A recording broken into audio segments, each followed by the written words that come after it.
Bismillahirrahmanirrahim. Assalamualaikum warahmatullahi wabarakatuh. Waalaikumsalam warahmatullahi wabarakatuh. Ya, alhamdulillah jumpa lagi dengan saya Sadli Ali di podcast Paleko, Pusat Layanan Edukasi Keagamaan Berbasis Online, Kantor Urusan Agama Kecamatan Luyo. Oke, pada video kali ini telah hadir narasumber kita. Beliau adalah Bapak Ustaz Nasir Lesei SAG. Assalamualaikum Ustaz. Waalaikumsalam warahmatullahi wabarakatuh. Ya, gimana kabarnya Ustaz hari ini? Alhamdulillah baik. Oke, baik. Untuk pemirsa semua, jadi beliau ini adalah merupakan penyuluh agama Kecamatan Luyo untuk wilayah Usui Barat, Ustaz ya? Iya, benar. Oke, baik.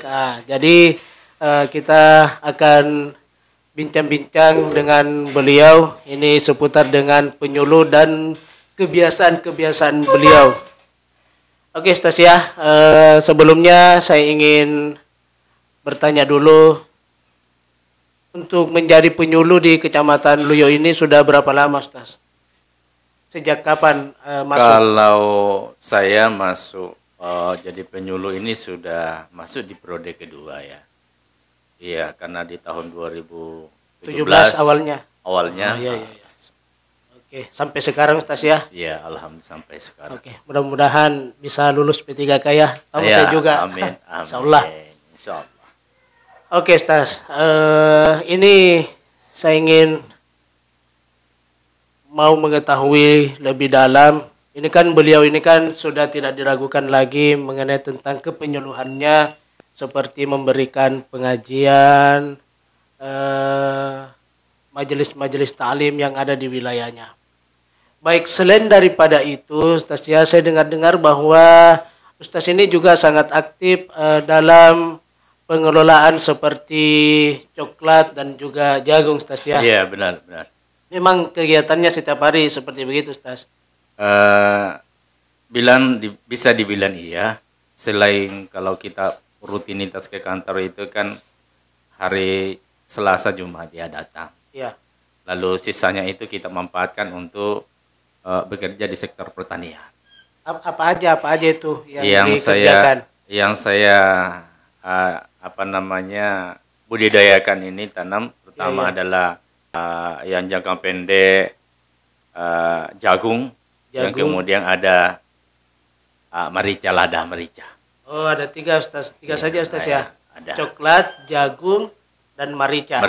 Dan ada jenis yang lain tanaman namanya panili. Oh, saya baru dengar tuh, Ustaz. Iya, panili. Oke, kita yang pertama dulu, Ustaz. Coklat. Itu coklat cara pengelolaannya seperti bagaimana dia? Iya. Saya ini kan sejak SMA sudah mulai budidayakan coklat. Ya. Tapi dari waktu ke waktu pernah saya tinggalkan karena kebetulan ada kerja di luar, lalu kembali saya tekuni lagi. Ya. Kalau persoalan coklat ini salah satu komoditi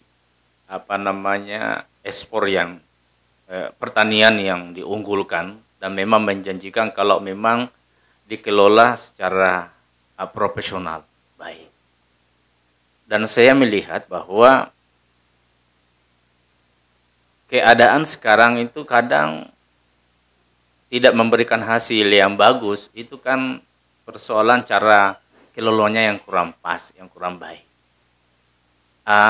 Kalau kita mau memulai melihat dari perkembangan hasil yang ada daripada tanaman coklat ini, yang pertama jarak tanamnya juga harus diperhatikan. Jarak tanam, ya, yang kemudian perawatannya. Dan sekarang kalau kita mau memulai hari ini, jarak tanam yang paling ideal itu adalah antara 4 dan 4,5. Kenapa? Karena kalau usia-usia produktif, itu tidak terlalu banyak membuang energi. Karena kalau terlalu berdempetan, banyak tenaga, ya kemudian tidak memberikan hasil yang bagus. Kenapa alasannya harus jarak tanam itu baiknya agak dilonggarkan jaran? Yang pertama, kalau tanaman coklat itu sering di pruning, ya pasti dilukai, pasti sakit. Dan kalau sakit pasti harus diobati. Ketidakberimbangan antara sering di pruning dengan ya, pemupukan ya sebagai makanan dari tanaman itu, maka hasilnya tidak akan bagus. Tapi kalau jarang, tanaman jarang itu jarang di pruning dan hasilnya akan bagus. Dan ini sudah terbukti, saya coba lakukan ini, ternyata saya bandingkan dengan satu kebun yang ini ada pembanding ya. Dengan kebun yang lainnya ternyata luar biasa. Kenapa menjadi saya semangat untuk melakukan kiat-kiat seperti ini? Karena terus terang sebagai penyuluh, moto daripada Kementerian Agama itu di samping bagaimana meningkatkan keimanan ketakwaan, juga bagaimana meningkatkan kesejahteraan itu. Jadi dua-duanya ini harus bisa berjalan, ya berdampingan. Luar biasa ya. Kalau panennya sendiri, Ustaz, untuk coklat ini kan berkepanjangan, terus menerus ya, tidak ada istilah berhentinya dulu. Itu setiap kapan itu baru diambil lagi coklatnya? Oh iya, kalau panen raya coklat itu musiman itu biasanya ideal normalnya itu sekali memang setahun, sekali setahun. Tapi kalau pemeliharaannya bagus, itu bisa 2 kali, bahkan tidak pernah putus, Ada terus, sekalipun tidak sama pada saat panen-panen raya. Seperti ini bulan 10 ini ke depan, ini sudah mulai panen raya lagi dari seharusnya bulan 4-5 itu, tapi bergeser karena pengaruh cuaca. Itu Ustaz, kalau dalam sekali setahun itu bisa menghasilkan sampai berapa kilo itu coklatnya? Kalau di kebun sendiri ya, di kebun sendiri. Iya, kalau kebun yang pohonnya di atas 500, itu bisa sampai 1 kali petik itu bisa sampai 1 ton. 1 ton? Iya, 1 ton. Ya, jadi artinya perbandingannya kalau betul-betul dipelihara. Luar biasa. Ya, 1 ton. Bisa 1 kali petik itu. Bisa 1 ton. Nah, kita di masa panen raya itu kan biasa dipetik dan habis itu sampai 5 kali. Iya. Sampai 5 kali. Berarti sampai 5 kali ya? Iya, baru setiap 20 hari. Iya. Luar biasa ya.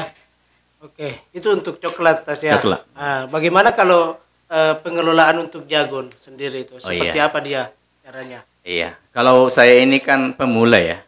Oh, pemula ya? Untuk tanam jagung.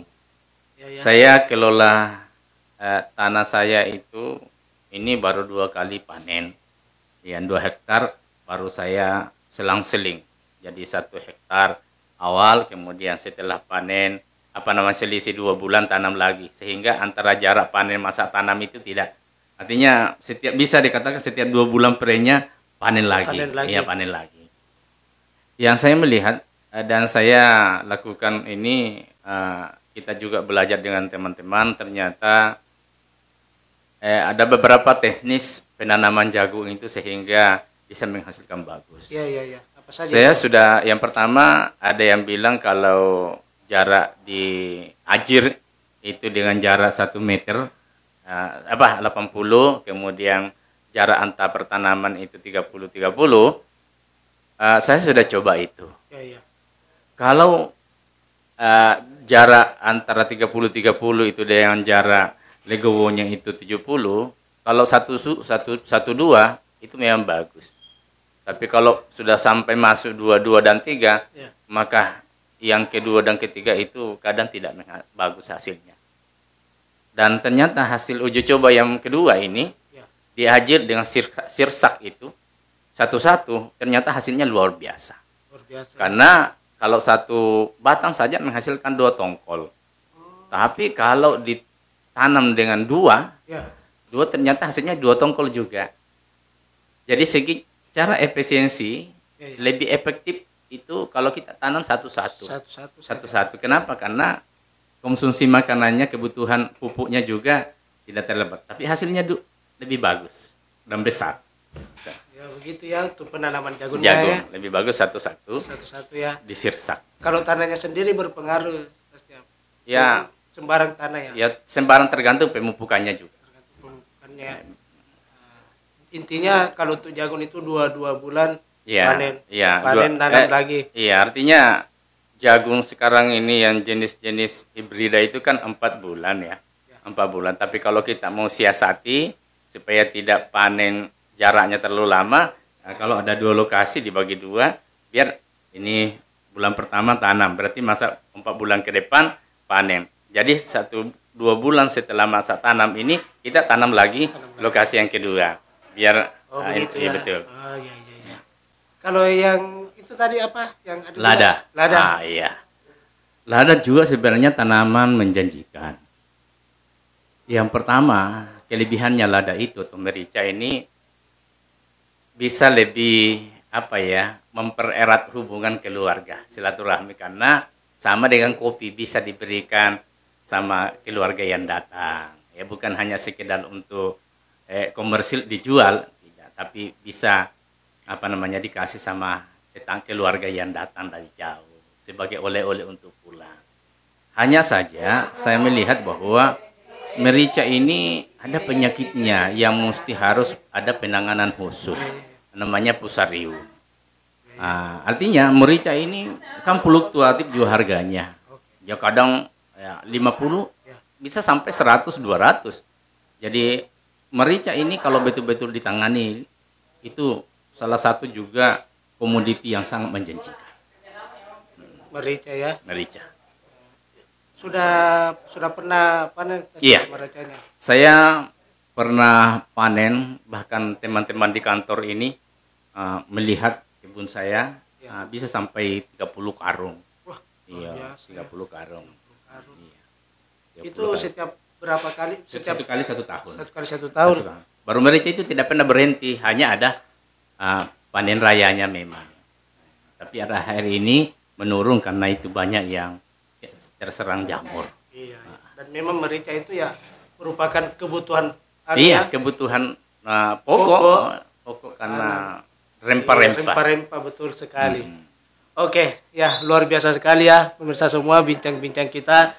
Beliau ini sudah memberikan edukasinya bagaimana cara menanam coklat yang baik, jagung dan juga merica. Tadi sudah dijelaskan oleh beliau. Jadi nanti kalau ada yang ingin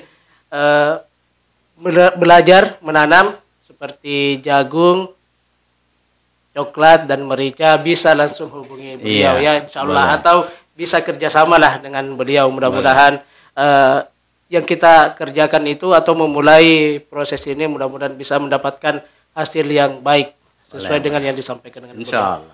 Oke, terima kasih Ustaz waktunya pada kesempatan ini. Sama-sama. Insya Allah kita akan bincang-bincang lagi dengan tema yang berbeda tentunya ya. Ustaz, insya Allah. Oke, baik, saya Sadli Ali mohon undur pamit. Billahi taufiq wal hidayah. Wassalamualaikum warahmatullahi wabarakatuh.